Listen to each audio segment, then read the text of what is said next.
तो आज की इस वीडियो में हम बात करेंगे हमारे दांत के अंदर कैविटीज़ क्यों होती है, उसकी क्या क्या वजह होती है, वो किन कारणों से होता है और उसका क्या क्या पॉसिबल ट्रीटमेंट है।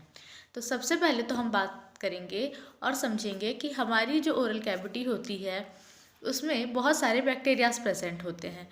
कई बार हम अपने ओरल कैविटी की अच्छे से साफ़ सफाई नहीं रखते हैं, अपनी ओरल कैविटी की हाइजीन अच्छे से मेंटेन नहीं करते हैं, खाना खाने के बाद प्रॉपर ब्रश नहीं करते हैं, जिसकी वजह से धीरे धीरे जो भी फूड पार्टिकल्स होते हैं वो जो टूथ सरफेस होता है उसके ऊपर डिपॉजिट होने लगते हैं, जिसकी वजह से वहाँ पर कैविटी का धीरे धीरे बनना शुरू हो जाता है।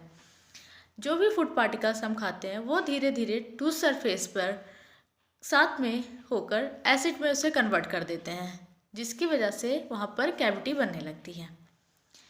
बेसिकली हमारे दांत में सबसे पहले अब जो हमारी बेसिक लेयर होती है यानी कि इनामेल, जो कि मोस्ट आउटर मोस्ट लेयर होती है, ये धीरे धीरे ख़राब होने लगती है। ये कब ख़राब होने लगती है? जब जो फूड पार्टिकल्स जो टूथ सरफेस के साथ डिपॉजिट होने लगते हैं और वहाँ पर वो धीरे धीरे फूड पार्टिकल्स उसे एसिड में कन्वर्ट कर देते हैं, जिसकी वजह से वहाँ पर डीमिनरलाइजेशन होने लगता है। यानी जो इनामेल होता है वहाँ पर डीमिनरलाइजेशन स्टार्ट हो जाता है, जिससे उसका मिनरलाइजेशन वहाँ पर से धीरे धीरे ख़त्म होने लगता है, जिसकी वजह से वहाँ पर कैविटी बनने लगती है।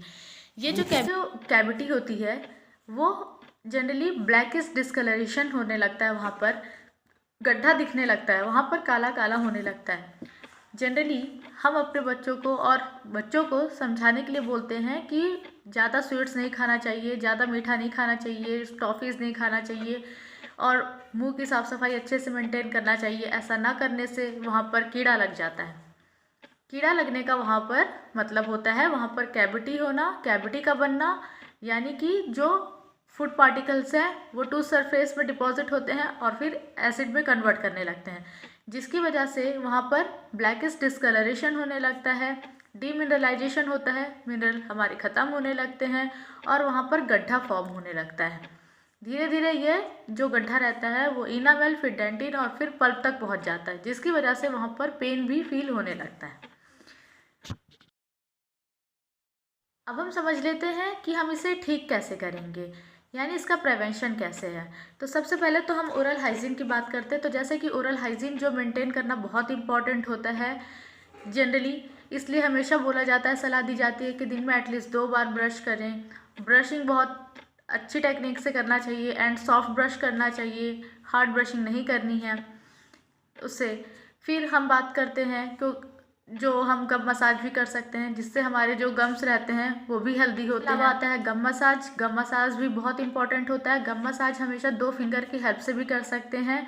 इससे जो गम रिसेशन की प्रॉब्लम होती है वो भी सॉल्व होती है। फिर बात करते हैं इंटरडेंटल ब्रशिंग की। इंटरडेंटल ब्रशिंग भी कर सकते हैं। फिर फ्लशिंग भी कर सकते हैं। फ्लशिंग ये एक धागे जैसा स्ट्रक्चर होता है जो कि 2 दांतों के बीच क्रॉस करके यूज़ किया जाता है। फिर हम बात करते हैं ट्रीटमेंट की। तो बात करते हैं ट्रीटमेंट की।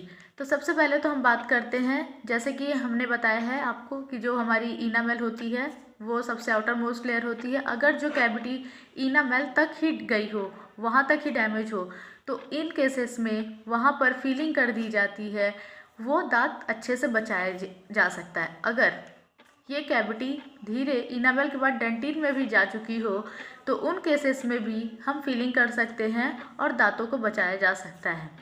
अगर ये जो कैविटी है धीरे धीरे जाकर पल्प तक पहुंच चुकी है और पेशेंट को पेन है, तो उन केसेस में डेंटिस्ट हमेशा रिकमेंड करते हैं रूट कैनाल का। रूट कैनाल ट्रीटमेंट का कॉस्ट इफेक्टिव होता है। ये जो हम फीलिंग करते हैं बाकी 2 मेथड से फीलिंग से, इसका कॉस्ट थोड़ा ज़्यादा होता है। उसके बाद रूट कैनाल के बाद वहाँ पर कैपिंग कर दी जाती है। कैपिंग करना बहुत ज़रूरी होता है, क्योंकि हम वहाँ पर कैपिंग करना क्यों ज़रूरी होता है? तो कैपिंग करना इसलिए ज़रूरी होता है क्योंकि रूट कैनाल के बाद जो हमारा टूथ स्ट्रक्चर होता है वो वहाँ पर कमज़ोर हो जाता है, जिसकी वजह से वहाँ पर जो मैस्टिकेटरी फोर्स हम लगाते हैं वो दांत सहन नहीं कर पाते हैं। उन केसेस में हम फिर कैपिंग करते हैं, वहाँ पर क्राउन लगा दिया जाता है। क्राउन भी 3 टाइप के आते हैं। वो बेसिकली पेशेंट पे डिपेंड करता है वो कौन सा क्राउन लगवाना चाहता है। ये रूट कैनाल के बाद ही किया जाता है।